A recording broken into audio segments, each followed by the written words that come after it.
साथियों नमस्कार। Lunia chemistry classes में आप सभी का फिर से हार्दिक स्वागत और अभिनंदन है। जैसा कि दोस्तों अपन ने पिछली क्लास में बायोमोलिक्यूल जो टॉपिक स्टार्ट किया था उसमें अपन कार्बोहाइड्रेट पढ़ रहे थे और कार्बोहाइड्रेट में दोस्तों अपन ने जो कार्बोहाइड्रेट है उसका इंट्रोडक्शन और उस कार्बोहाइड्रेट का दोस्तों अपन ने क्लासिफिकेशन पढ़ा था और मैंने आपको वहां ये बताया था कि जो कार्बोहाइड्रेट होते हैं वो आपके ग्लूकोज भी होते हैं और वो आपके फ्रक्टोज भी होते हैं। अब देखना दोस्तों, मैंने एक चीज ये बोली थी कि जो आपका ग्लूकोज होता है वो एक प्रकार का एल्डोहेक्सोज होता है, जबकि आपका फ्रक्टोज है वो कीटोहेक्सोज होता है। इसका मतलब ग्लूकोज में एल्डिहाइड समूह पाया जाता है और आपके जो फ्रक्टोज है उसमें कीटोनिक समूह पाया जाता है, लेकिन दोनों का अणुसूत्र समान होता है। चलिए दोस्तों, आज अपन जो बात करेंगे वो ग्लूकोज की बात करेंगे। ग्लूकोज को किस प्रकार बनाया जाता है, उसकी फिजिकल प्रॉपर्टीज क्या होती है, उसके स्ट्रक्चर्स और उसका कॉन्फ़िगरेशन देखेंगे।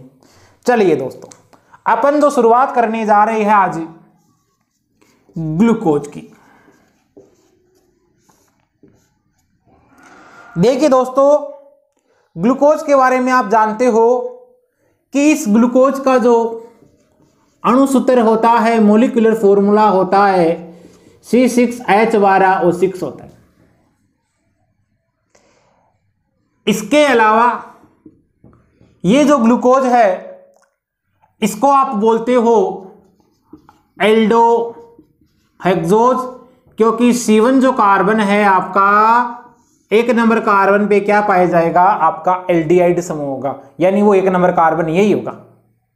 चलिए, इसके अलावा ये प्राकृतिक रूप से होता है, नेचुरल रूप से पाया जाने वाला आपका क्या है, कार्बोहाइड्रेट।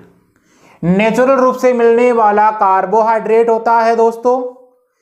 ये जो कार्बोहाइड्रेट है आपको सेल्यूलोज है और स्टार्च है उनके एकलक के रूप में पाया जाता है, यानी कि आप है ग्लूकोज को सेल्यूलोज से भी प्राप्त कर सकते हो और स्टार्च से भी प्राप्त कर सकते हो। चलिए बात करेंगे इस ग्लूकोज की।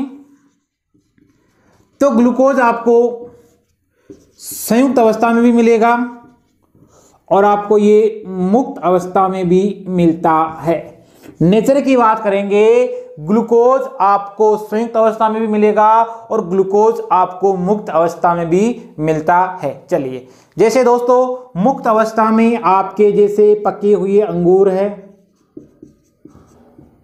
इसके अलावा आपका जो शहद होता है, मीठे जितने फल होते हैं, इन सब में क्या पाया जाता है, आपका ग्लूकोज पाया जाता है। चलिए बात करेंगे संयुक्त अवस्था में। तो संयुक्त अवस्था में दोस्तों ये आपको मिलेगा डाइसैकेराइड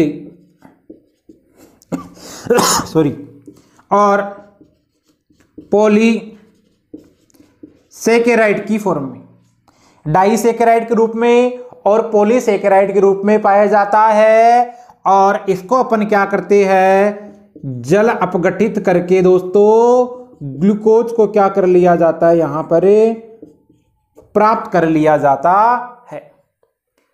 चलिए दोस्तों, ये बात थी अपने पास में ग्लूकोज की। बात करें मानव शरीर में इसकी उपस्थिति, तो ह्यूमन जो बॉडी होता है उसका जो ब्लड होता है, ह्यूमन ब्लड में, मानव रक्त में 0.1% ग्लूकोज की मात्रा उपस्थित होती है, यानी इतनी मात्रा मानव शरीर में पाई जाती है ग्लूकोज की।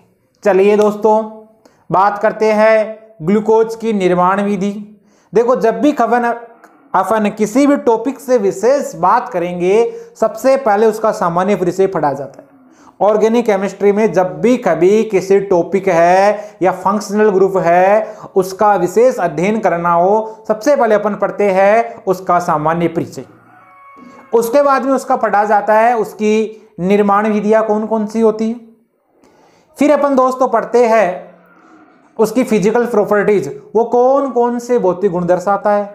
और लास्ट में पढ़ते हैं इसकी स्ट्रक्चर्स के बारे में और उसकी केमिकल प्रॉपर्टीज, वो कौन कौन से रासायनिक गुण देता है उसके बारे में पढ़ते हैं। चलिए दोस्तों, अब अपन बात करेंगे ग्लूकोज के प्रिपरेशन मेथड की। तो निर्माण विधि किस किस से बना सकते हैं उसके बारे में पढ़ेंगे। तो यहां पर अपना टॉपिक रहेगा यहां प्रिपरेशन मेथड ऑफ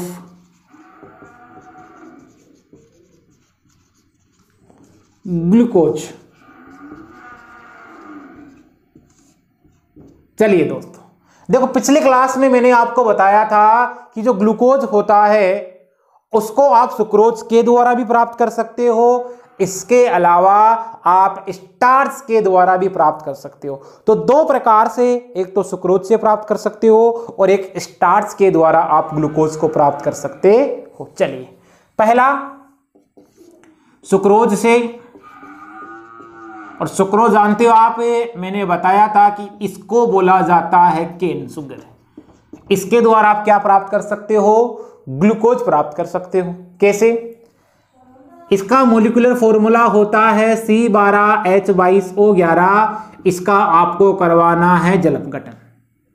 ये जो जलपघटन होता है ये आपका डाइल्यूट HCl की उपस्थिति में हो सकता है या डाइल्यूट H2SO4 की उपस्थिति में हो सकता है। और ये आपका क्या होता है, C12H22O11 सुक्रोज है और नोन एज केन शुगर। इसका जलपघटन जब करवाते हो तो आपको समान मात्रा में क्या मिलेगा, ग्लूकोज मिलेगा।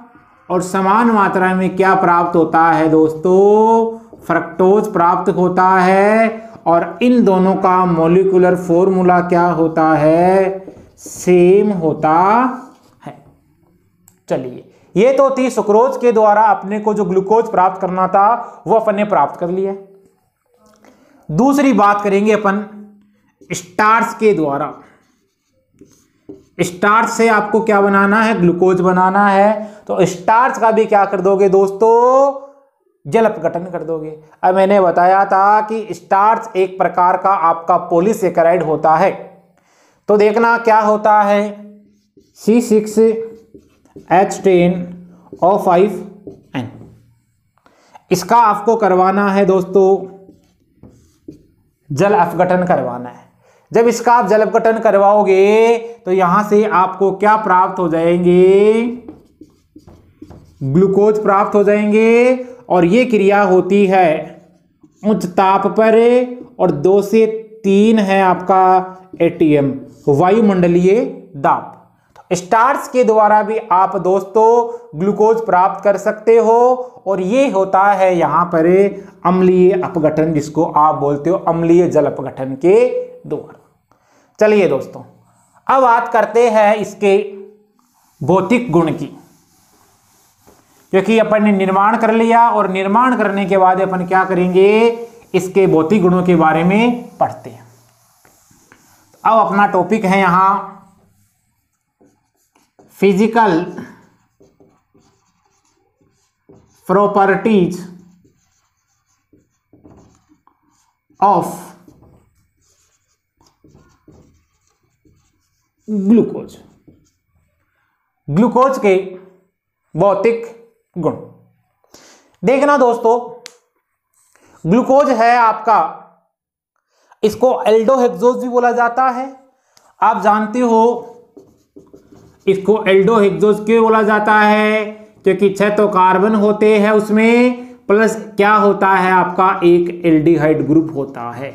इस CHO ग्रुप को क्या बोलते हो आप, aldehyde group.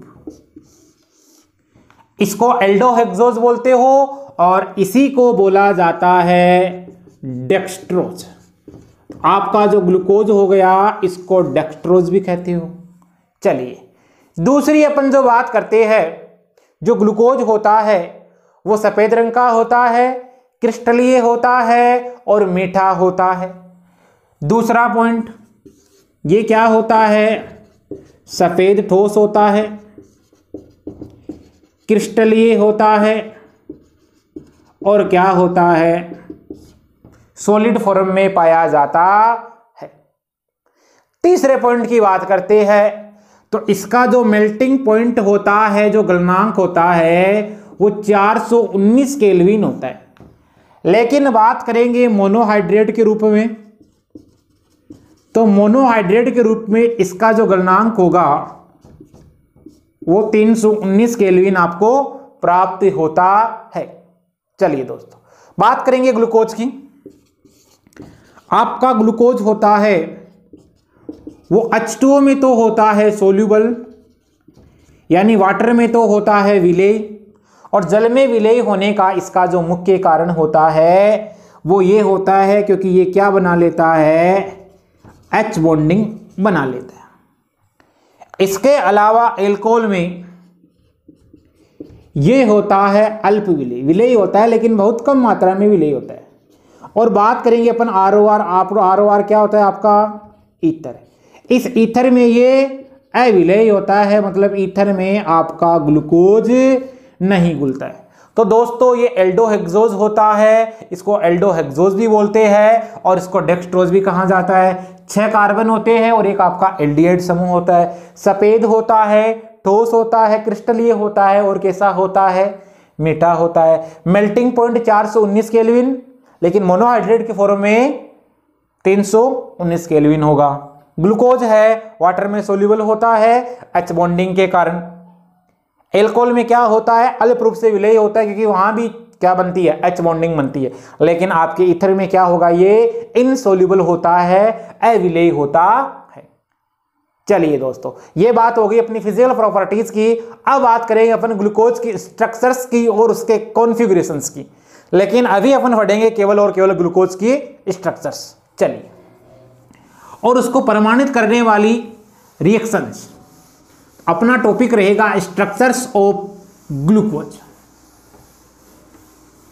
And it's chemical properties. Structure of glucose and it's chemical properties, यानी इसके रासायनिक गुणधर्म और ग्लूकोज की संरचना। देखो दोस्तों, ग्लूकोज की संरचना आप देखते हो तो उसमें 1 2 3 4 5 और ये 6 कार्बन होते हैं।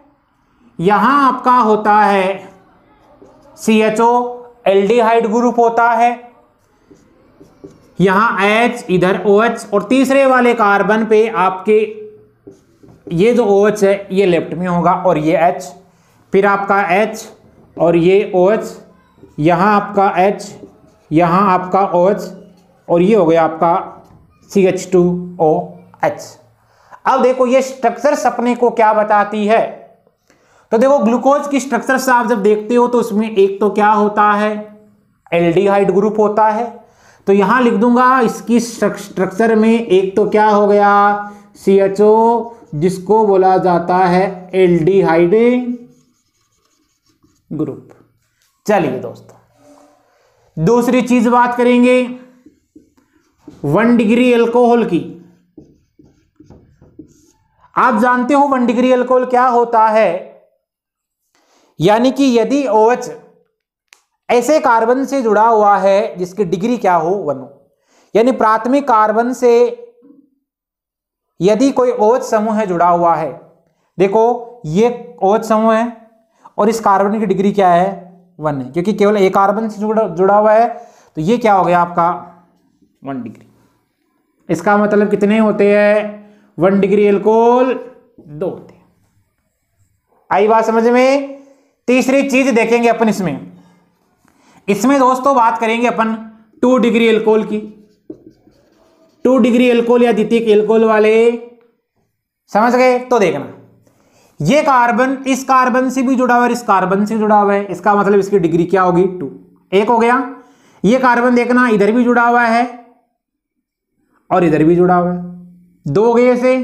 इसमें भी सेम हो रहा है क्या, 3 हो गई, और इसमें भी हो रहा है क्या, 4 हो गई। 2 डिग्री एल्कोहल वाले कितने हैं, 4। चलिए 2 डिग्री एल्कोहल वाले कार्बन की बात कर रहा हूं मैं, इधर भी किसकी बात की मैंने, कार्बन की बात। फिर देखना दोस्तों, एक होता है chiral centre chiral carbon, chiral centre chiral केंद्र, या यहां बात करेंगे अपन किरेल कार्बन की। यदि कोई आपका कार्बन एटम हो और उस कार्बन एटम की चारों जो वैलेंसी है वो डिफरेंट एटम्स द्वारा संतुष्ट होती है तो उसको कायरल सेंटर बोलते हैं। चलिए इसका कायरल सेंटर आप देखोगे तो इसमें कोई कायरल सेंटर है क्या, नहीं है। और ध्यान रखना 4 अलग अलग एटम उस पर उपस्थित होने चाहिए कायरल सेंटर निकालने के लिए। देखो ये ग्रुप अलग है आपका, इसका मतलब कायरल सेंटर हुआ क्या, और कायरल सेंटर को दर्शाते हैं अपन स्टार से, और इसको बोला जाता है असममित कार्बन। चलिए एक कायरल सेंटर ही हो गया। दूसरे कायरल सेंटर की बात करेंगे, देखो इतना ग्रुप डिफरेंट है, इस कार्बन से जुड़ा हुआ, ये OH डिफरेंट है, ये H, और ये पूरा ग्रुप डिफरेंट है। इसका मतलब ये भी कायरल सेंटर बन जाएगा। इसमें देखना इतना ग्रुप डिफरेंट है और इतना ग्रुप डिफरेंट है, यहां भी आपका कायरल सेंटर बन जाएगा। ये भी कायरल सेंटर है क्या, चलिए इसमें बताना ये कायरल सेंटर है क्या, ये कायरल सेंटर नहीं होगा, क्योंकि एक ही कार्बन पे 2 हाइड्रोजन आगे, समान समूह आगे, तो ये कायरल सेंटर नहीं होगा। और इधर यहां डबल बॉन्ड तो वैसे लागू नहीं होगा, तो इसमें कितने कायरल सेंटर हो गए, 4 कायरल सेंटर हो गए। आप इसको ऐसे नाम दे सकते हो, C1 carbon, C2 carbon, C3, C4, C5, C6। तो ये दोस्तों अपन ने बात की ग्लूकोज की स्ट्रक्चर्स की। इसको ऐसे भी लिख सकता हूं मैं, या CHO फिर CHOH। अब देखना दोस्तों, ये CHO आपका एल्डिहाइड ग्रुप हो गया, और देखो CHOH CHOH CHOH CHOH, कितने समूह से, 4 ग्रुप है। फिर लास्ट में नीचे क्या लिख दोगे, CH2OH।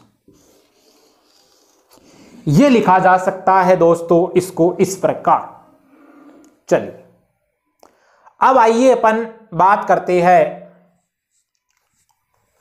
इसकी केमिकल प्रॉपर्टीज की, यानी कि इसकी जो स्ट्रक्चर्स है उसको किस प्रकार से बताया जा सकता है विभिन्न प्रकार की रासायनिक अभिक्रियाओं द्वारा, उसकी बात करते हैं।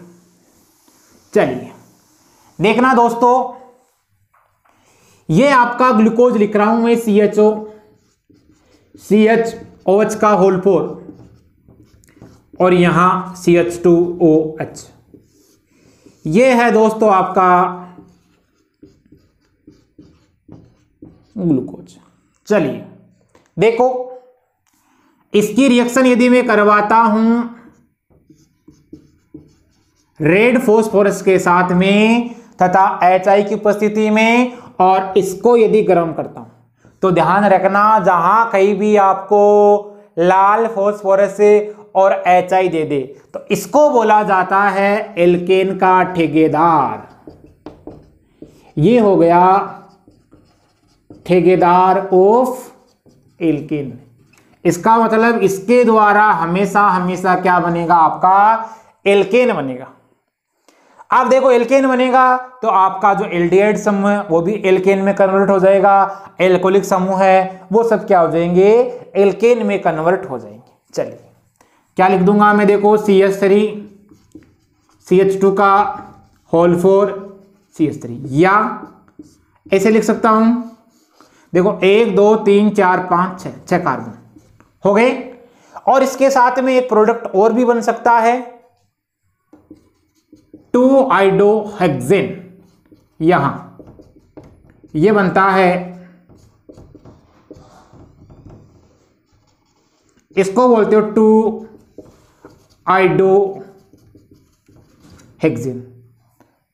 और ये क्या है आपके 6 कार्बन। अब देखो इसका मतलब ये संरचना क्या पुष्टि कर रही है। अब आपसे जब भी कभी बोर्ड एग्जाम की बात करेंगे उसमें क्वेश्चन आए तो क्वेश्चन किस प्रकार आ सकता है? क्वेश्चन ऐसे आ सकता है कि वह रासायनिक अभिक्रिया लिखिए जिसके द्वारा यह प्रदर्शित होता है कि ग्लूकोज में 6 कार्बन उपस्थित है या 6 कार्बन परमाणु एक सीधी रेखा में उपस्थित है। रिपीट कर रहा हूं मेरी बात को, वह रासायनिक अभिक्रिया लिखिए जिसके द्वारा यह प्रदर्शित होता है कि ग्लूकोज में उपस्थित सभी कार्बन परमाणु एक सीधी रेखा में स्थित है। तो यह अभिक्रिया आपको लिखनी है। यह क्वेश्चन एक बार आया हुआ है आपके 2018 में IIT मेन में पूछा हुआ है। आपको ये दे दिया, HI दे दिया, रेड फॉस्फोरस दे दिया और डायरेक्ट आपको ये पूछा था कि इसके द्वारा क्या बनेगा, तो वहां ऑप्शन में था एन हेक्सेन। चलिए दोस्तों आगे देखना, ये तो हो गया आपका एल्केन के निर्माण में। दूसरी अपन बात करेंगे दोस्तों, तो देखना यदि अपन इसका करवा देते हैं, रिडक्शन करवा देते हैं और रिडक्शन करवाते हैं या तो सोडियम अमलगम लेते हो काम में और भी रिड्यूसिंग एजेंट काम में ले सकते हो। देखो इसका रिडक्शन करवाया जाता है, अब चयन करवा रहा हूं मैं NaHG। इस NaHG को बोला जाता है सोडियम अम्लगम और H2O की उपस्थिति में। तो देखो दोस्तों इसके द्वारा बनेगा आपका सार्बिटोल। सार्बिटोल कैसे बनेगा? क्योंकि ये जो CH2 समूह है इस एल्डिहाइड समूह का अपचयन होगा यहाँ पर, ये जो एल्कोहलिक समूह होगा इसका अपचयन नहीं होगा। इसका मतलब अपचयन का मतलब हाइड्रोजन का जुड़ना, यहां आपका हाइड्रोजन जुड़ जाएगा, क्या बनेगा CH2OH, CHOH का होल 4 और ये CH2OH। समझ गए? तो देखना दोस्तों यहां पर 2 OH समूह हैं आपको दिखाई दे रहे हैं। चलिए इस कंपाउंड्स को बोला जाता है सार्बिटोल। और दोस्तों ये रिएक्शंस आपको यह बताती है कि ग्लूकोज में आपका एक एल्डिहाइड समूह है उपस्थित है। क्या प्रदर्शित होता है इस अभिक्रिया के द्वारा? ग्लूकोज में एक एल्डिहाइड समूह है उपस्थित है। तो यहां से भी क्वेश्चन बनने की संभावना रहती है। वह अभिक्रिया लिखो जिसके द्वारा यह पुष्टि होती है कि ग्लूकोज में एक एल्डिहाइड समूह है उपस्थित होता है। चलिए आई बात समझ में? आगे देखना दोस्तों, यदि अपन इसका करवा दे ऑक्सीडेशन, क्योंकि अपने रिडक्शन पढ़ लिया, ऑक्सीडेशन करवा दे और ऑक्सीडेशन यहां पर स्ट्रॉन्ग ऑक्सीडाइजिंग एजेंट भी ले सकते हैं काम में और वीक ऑक्सीडाइजिंग एजेंट भी काम में ले सकते हैं। अब अपन करवाते हैं ऑक्सीडेशन। देखना आपका ग्लूकोज ये है, इसका अपन ऑक्सीडेशन स्ट्रॉन्ग ऑक्सीडाइजिंग एजेंट की उपस्थिति में करवा सकते हैं और वीक ऑक्सीडाइजिंग एजेंट की उपस्थिति में भी करवा सकते हैं। ये है दोस्तों मान लिया स्ट्रॉन्ग ऑक्सीडाइजिंग एजेंट अपन ने काम लिया, प्रबल ऑक्सीकारक, और यहां पर अपन काम में ले सकते हैं मान लो weak oxidising agent. Weak oxidising agent है जैसे ब्रोमीन, वाटर काम में लेना है। और स्ट्रॉन्ग ऑक्सीडाइजिंग एजेंट की बात करेंगे तो आपका कंसंट्रेट जो HNO3 होता है वो काम में ले सकते हैं। वीक ऑक्सीडाइजिंग एजेंट है वो केवल एल्डिहाइड जो ग्रुप होता है उसका ऑक्सीडेशन करता है और इसका ऑक्सीडेशन करेगा केवल और केवल, लेकिन ये इस एल्कोहल ग्रुप का ऑक्सीडेशन नहीं कर पाता है, प्राथमिक एल्कोहल का। इस कंपाउंड को बोला जाता है ग्लूकोनिक एसिड। चलिए दोस्तों अपन ने स्ट्रॉन्ग ऑक्सीडाइजिंग एजेंट काम में लिया, प्रबल ऑक्सीकारक काम में लिया, तो ये क्या करेगा, इस एल्डिहाइड को भी ऑक्सीकृत कर देगा और आपका प्राथमिक एल्कोहल है उसको भी ऑक्सीकृत कर देता है। ऑक्सीकृत करेगा तो देखो दोस्तों क्या बना, ये बन गया, यानी प्राथमिक एल्कोहल होता है वो आपका COH में कन्वर्ट हो गया। समझ गए मेरी बात को। चलिए दोस्तों, इसको बोला जाता है सेकेरिक एसिड। दोस्तों ये आपका जो बना है ग्लूकोनिक एसिड, इसमें केवल एक कार्बोक्सिलिक समूह उपस्थित है, तो इसको बोलते हैं मोनो कार्बोक्सिलिक एसिड। आपसे ये भी पूछा जा सकता है कि ग्लूकोज की वह रासायनिक अभिक्रिया लिखिए जिसके द्वारा केवल मोनोकार्बोक्सिलिक एसिड की प्राप्ति होती है। चलिए इसमें देखना दोस्तों, दो कार्बोक्सिलिक समूह उपस्थित है, तो इसको क्या बोल दोगे आप, डाई कार्बोक्सिलिक एसिड। दो COH है तो डाई हो गया और एक तो मोनोकार्बोक्सिलिक एसिड हो गया।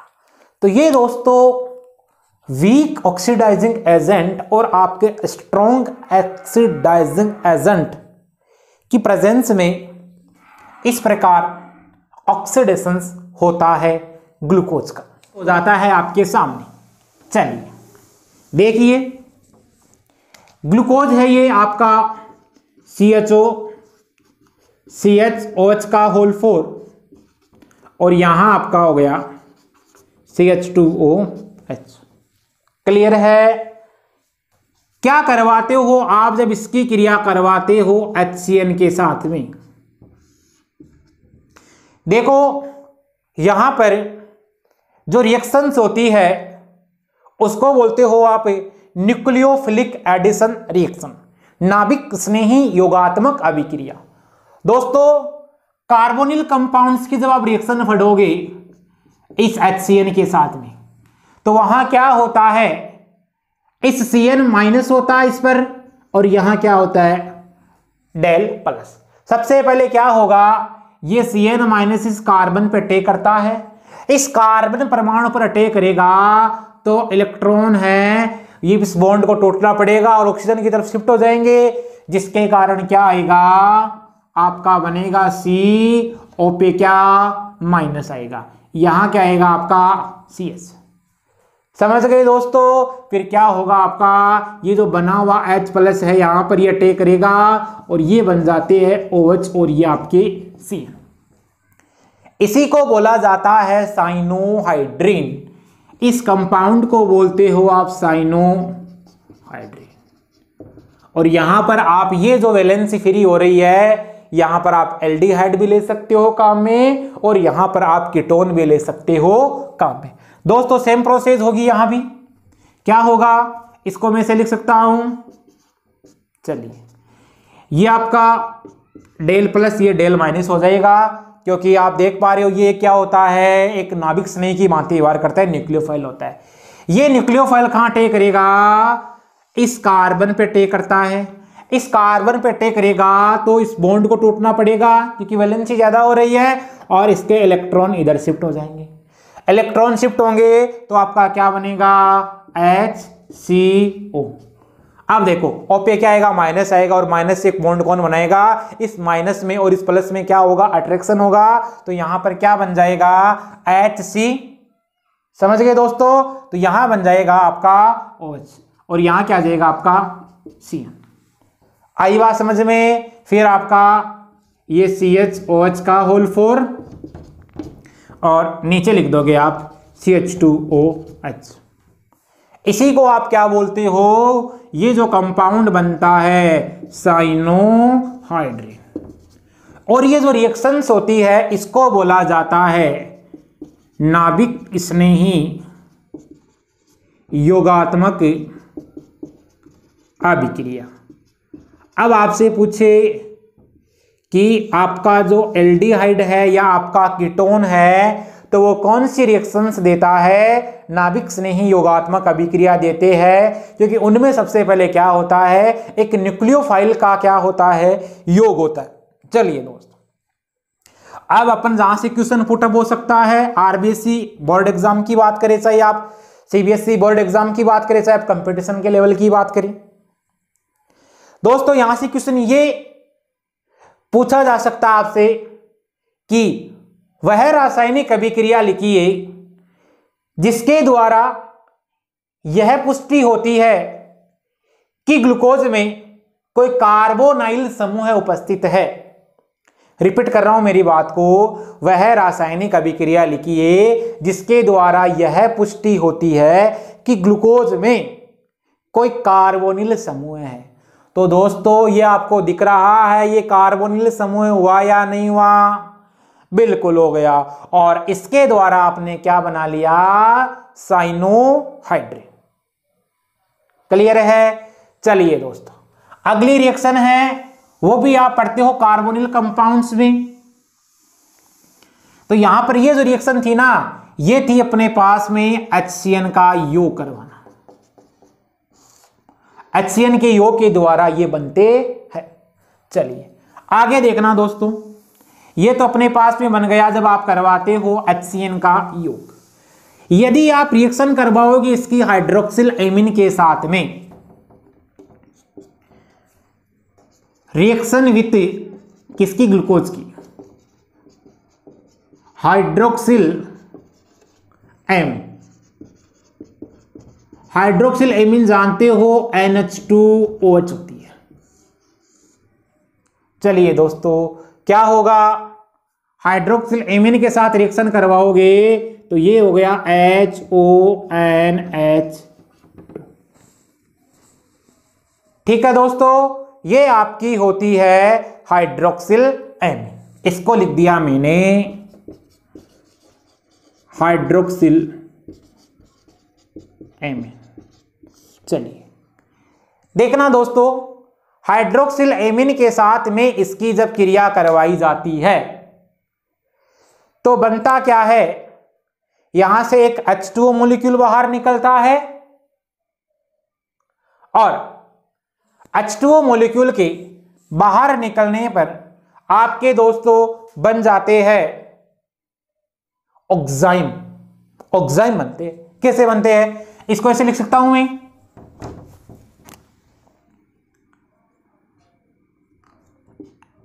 H2NOH।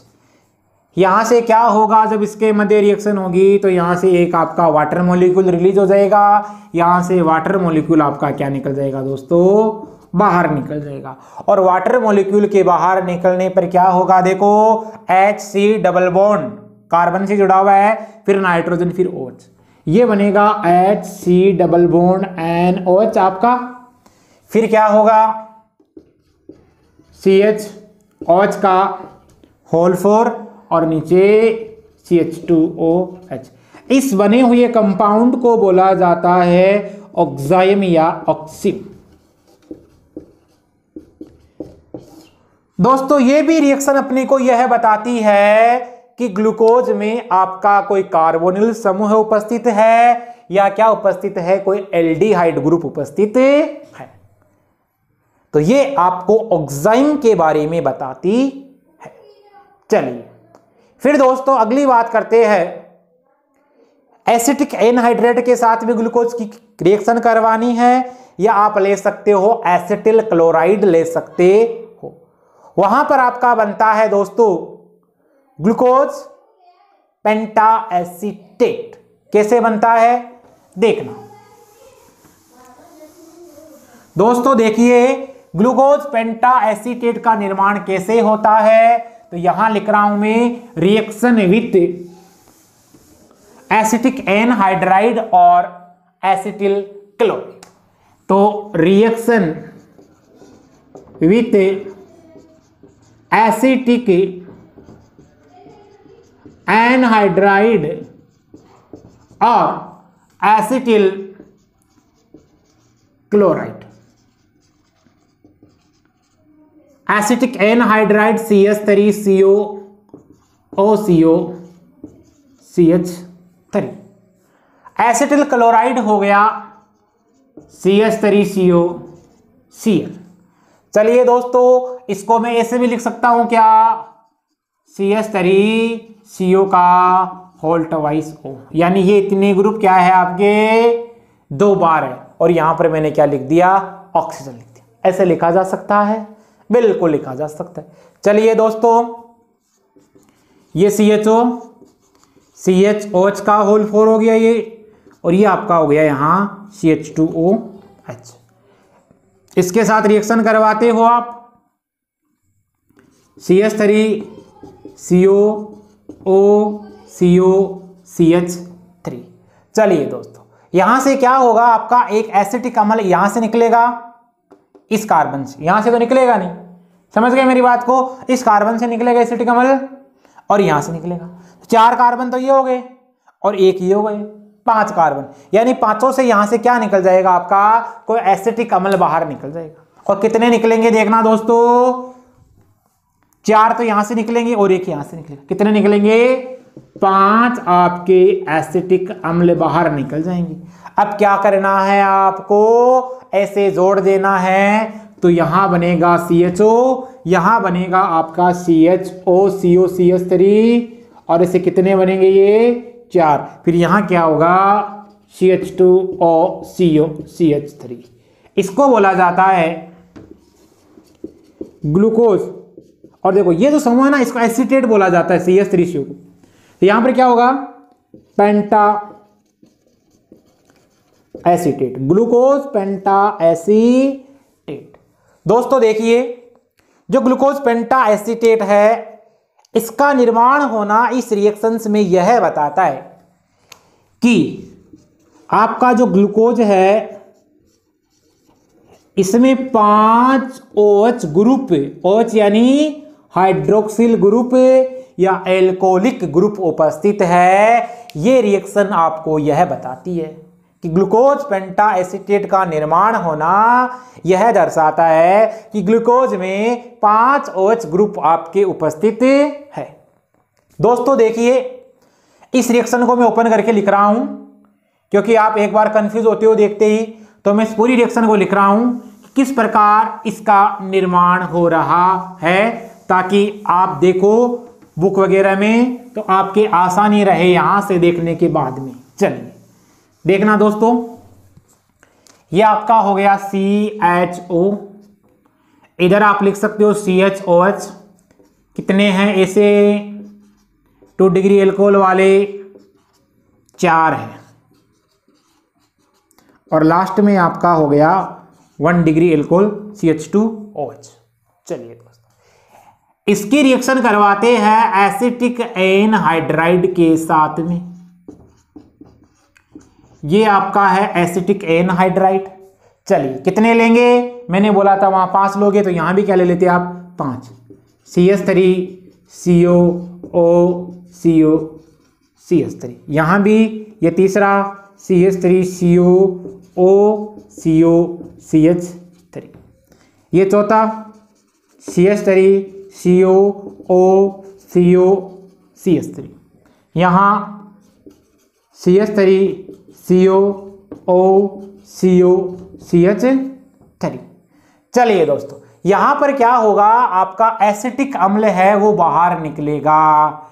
चलिए यहां से मैंने निकाला CH3COOH, एक तो यहां से निकल गया बाहर। अब ऐसे जुड़ रहे आना है CHO CH3, बताया था मैंने।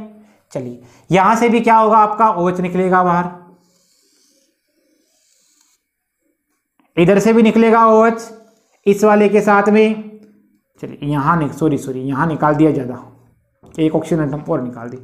यहां भी क्या होगा, ये बाहर निकलेगा, आई बात समझ में। और यहां भी क्या होगा आपका, ये बाहर निकलेगा।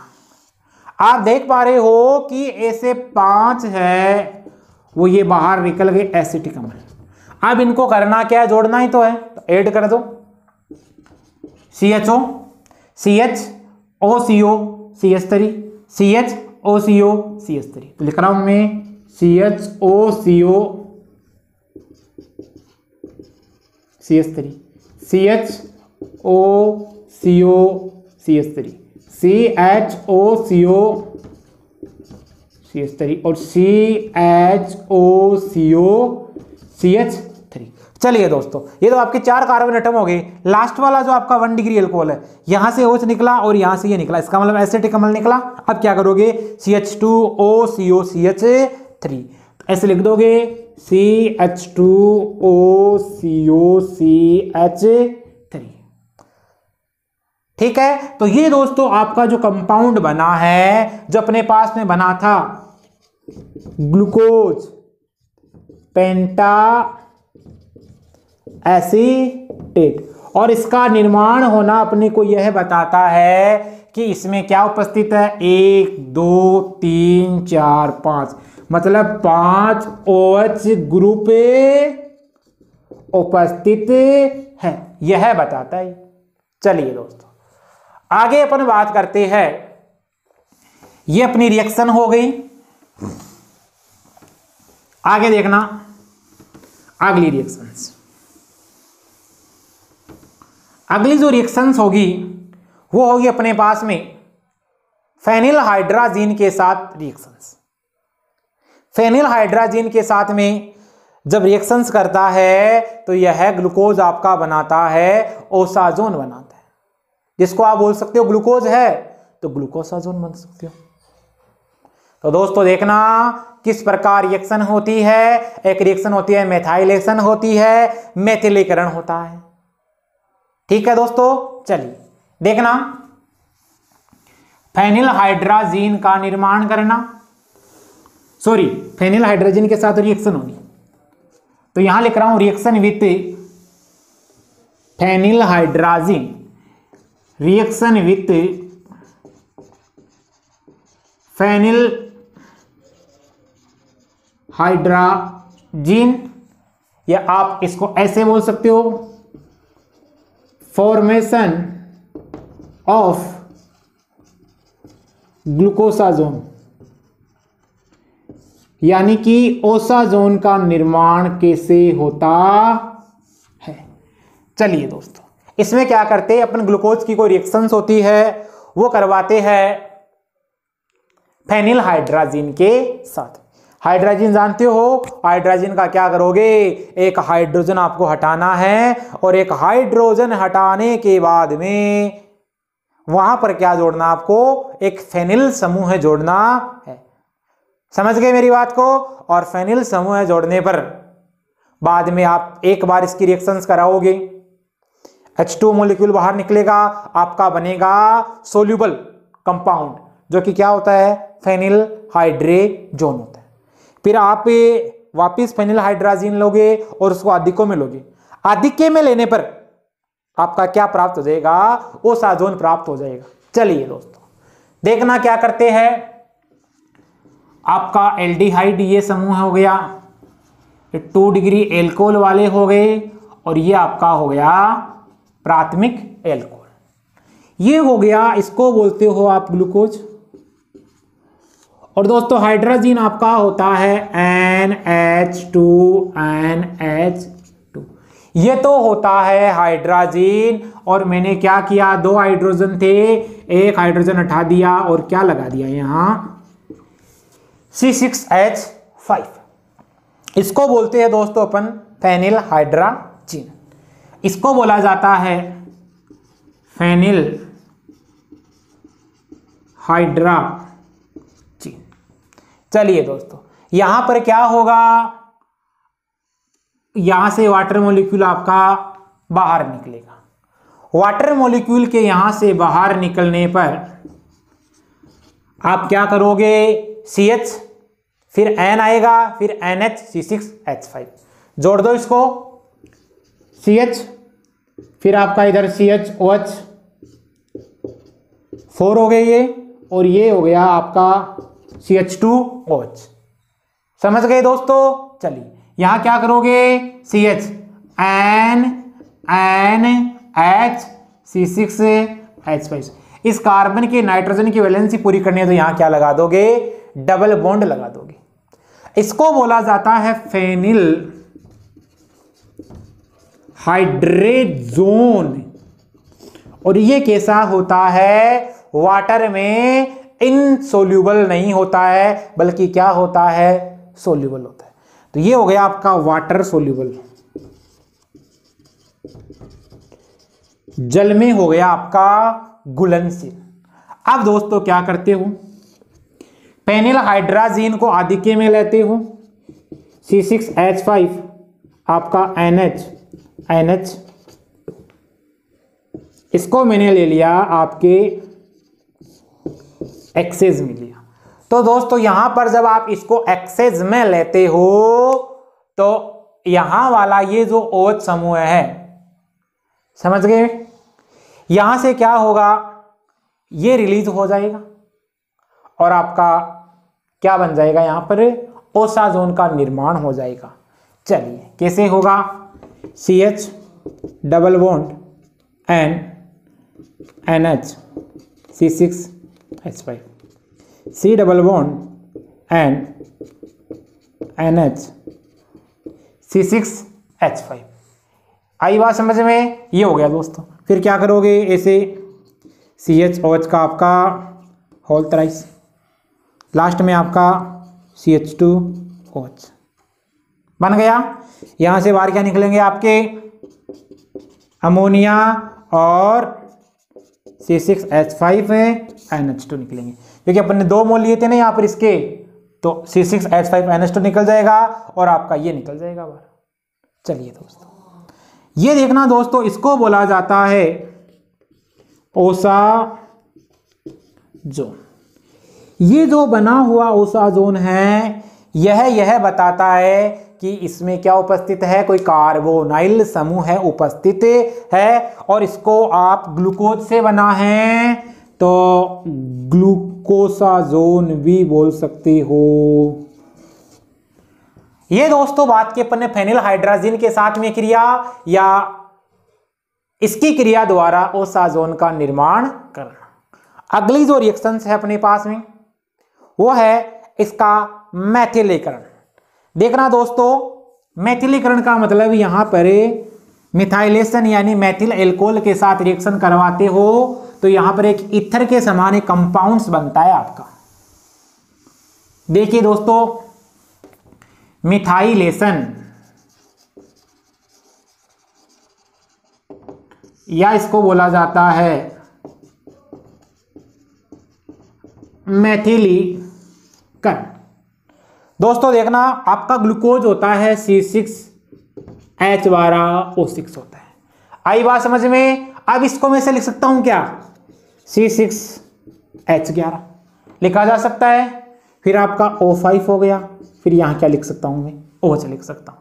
बोलो बन गया ना? C6H12O6 बन गया। ये क्या है? आपका ग्लूकोज। क्या करूंगा मैं? इसकी रिएक्शन करवाता हूं मैथिल एल्कोहल के साथ में। ये हो गया आपका Maithil alcohol CH3OH, Maithil alcohol. इसके साथ में रिएक्शंस होती है और ये रिएक्शंस आप करवा सकते हो कंसंट्रेट HCl की उपस्थिति में। तो दोस्तों यहां से क्या होगा? एक वाटर मॉलिक्यूल रिलीज होगा, समझ गए? और वाटर मॉलिक्यूल के रिलीज होने पर आपका कंपाउंड बनेगा C6H11O5OCH3। बताओ, ये जो दिख रहा है ऑक्सीजन एटम की दोनों वैलेंसी है वो किसी एल्किल समूह के द्वारा पूर्ण हो रही है, चलिए, तो इसको आप बोल सकते हो कि ईथर के समान, लाइक एज ईथर। और ये दोस्तों कंपाउंड बना आपका, इसको बोलते हो मैथिल ग्लूकोसाइड। मैथिल ग्लूकोसाइड का निर्माण करना। क्लियर है? चलिए दोस्तों, ये हो गई मिथाइलेशन की बात। अब अपन करते हैं टोलेन रिएजेंट के द्वारा और आपका फेलिंग सॉल्यूशंस है उसके द्वारा कैसे होता है इस ग्लूकोज का रिडक्शन। ये क्या करते हैं, टोलेन रिएजेंट होते हैं और आपके फेलिंग सॉल्यूशन होते हैं। ये क्या हो जाते हैं, स्वयं ऑक्सीकृत हो जाते हैं, बल्कि इसका क्या कर देते हैं, रिडक्शन कर देते हैं। समझ गए? इसका मतलब क्या हुआ, वो ग्लूकोनिक अम्ल देते हैं, ऑक्सीकरण करवा देते हैं और रिड्यूस हो जाती है। कैसे होते हैं रिड्यूस्ड, देखना इधर। तो यहां लिख रहा हूं मैं, रिएक्शन विथ टोलेन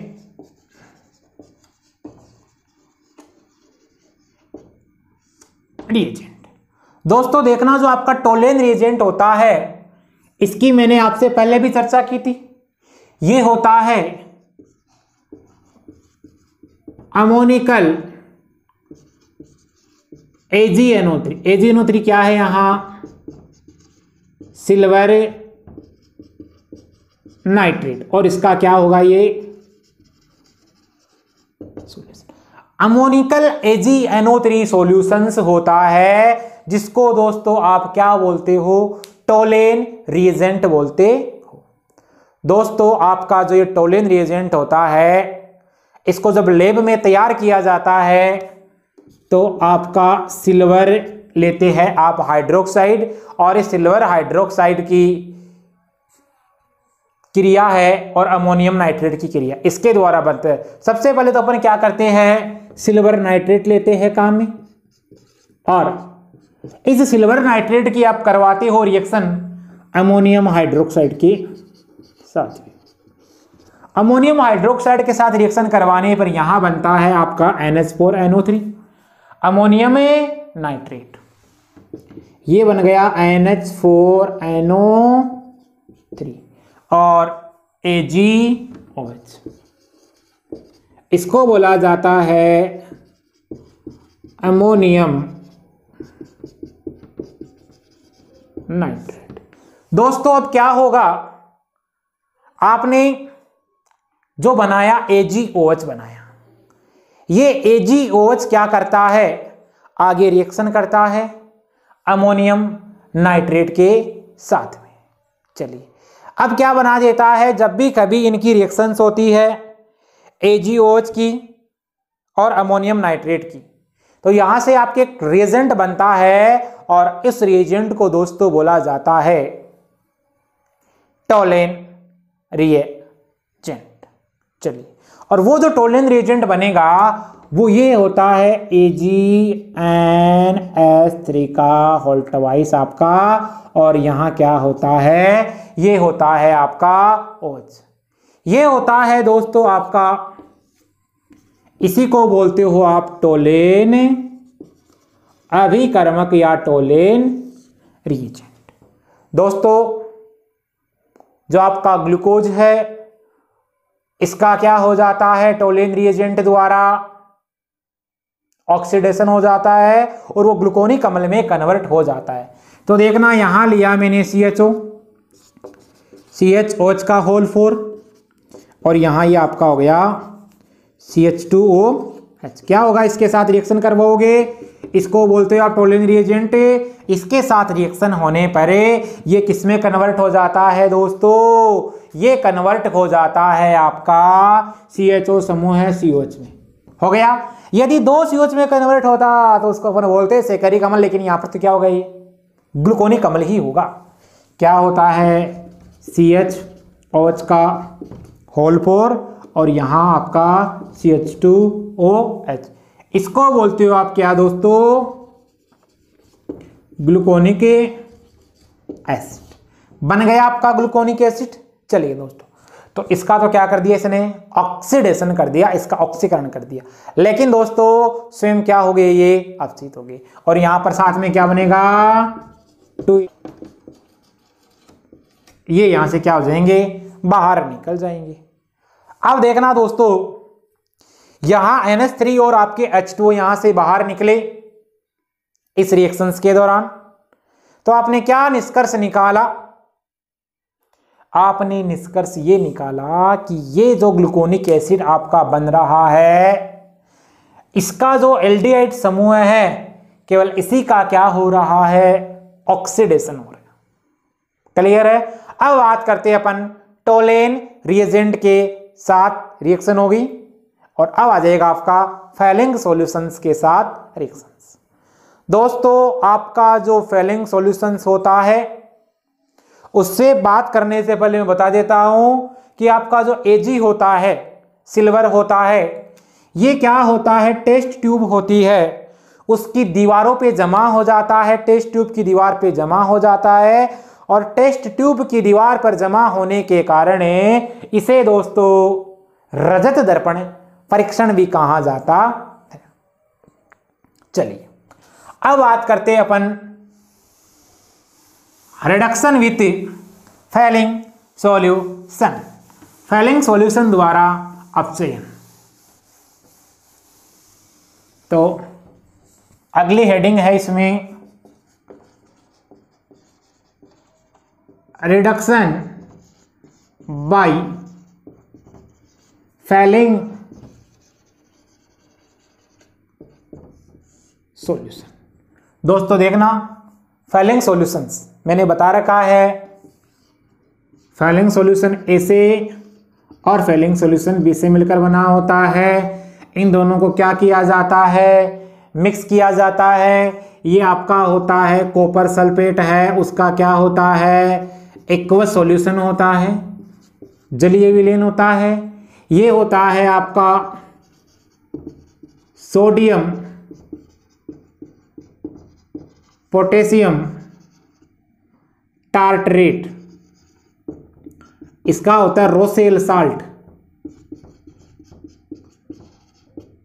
ये हो गया इसका सोडियम पोटेशियम टार्टरेट का रोसेल साल्ट होता है। दोस्तों कैसे होता है, आप जानते हो टार्टरिक अम्ल की संरचना, यहां COH, यहां COH और यहां H, यहां आपका OH, यहां H और यहां आपका OH। यहां क्या होगा आपका, ये पोटेशियम और यहां सोडियम, तो बन गया ना सोडियम पोटेशियम टार्टरेट। इन दोनों को मिक्स करने पर आपका जो सॉल्यूशन प्राप्त होता है वो होता है फेलिंग सॉल्यूशन और इसका कलर कैसा होता है, ब्लू कलर होता है। और ये आपका जो होता है ये बनता है, बन गया। इसकी ऑक्सीडेशन स्टेट क्या होगी दोस्तों, +2 होती है। चलिए क्या करते हैं अपन, ग्लूकोनिक एसिड का निर्माण करवाना है अपने को। ये आपका ग्लूकोज हो गया और इस ग्लूकोज की आपको रिएक्शन करवानी है दोस्तों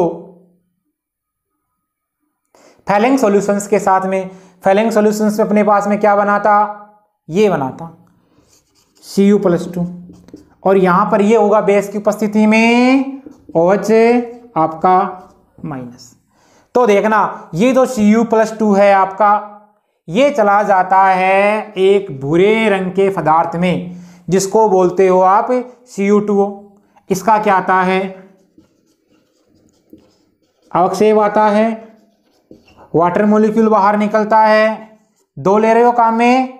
चलिए अब इसमें किस में बच जाएगा, ये COH, CHOH का होल 4 आपका यहाँ CH2OH। ये क्या बन गया आपका ग्लूकोनिक एसिड बन गया।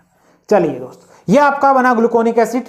यहां पर क्या होगा, कितने निकले, यहां पर 4 लोगे आप, कितने हो जाएंगे 2H2। समझ गए। ये जो बनता है ये आता है आपका रेड ब्राउन अवक्षेप, लाल भूरा अवक्षेप होता है। और यही दोस्तों आपका क्या होता है, फेलिंग सॉल्यूशंस द्वारा अपचयन। समझ गए दोस्तों मेरी बात को। तो ये दोस्तों अपने आज बात पढ़ी ग्लूकोज के बारे में, ग्लूकोज के जो निर्माण विधि है, ग्लूकोज के आपके भौतिक गुण होते हैं और ग्लूकोज की स्ट्रक्चर्स है और उसके रासायनिक गुणधर्म पढ़े। दोस्तों यदि ये क्लास आपको पसंद आ रही है तो वीडियो को अधिक से अधिक अपने यार दोस्तों में शेयर कीजिए, लाइक कीजिए। आपका प्यार दोस्तों यूं ही बना रहे अगली क्लास के लिए। तब तक के लिए थैंक यू। जय हिंद, जय भारत।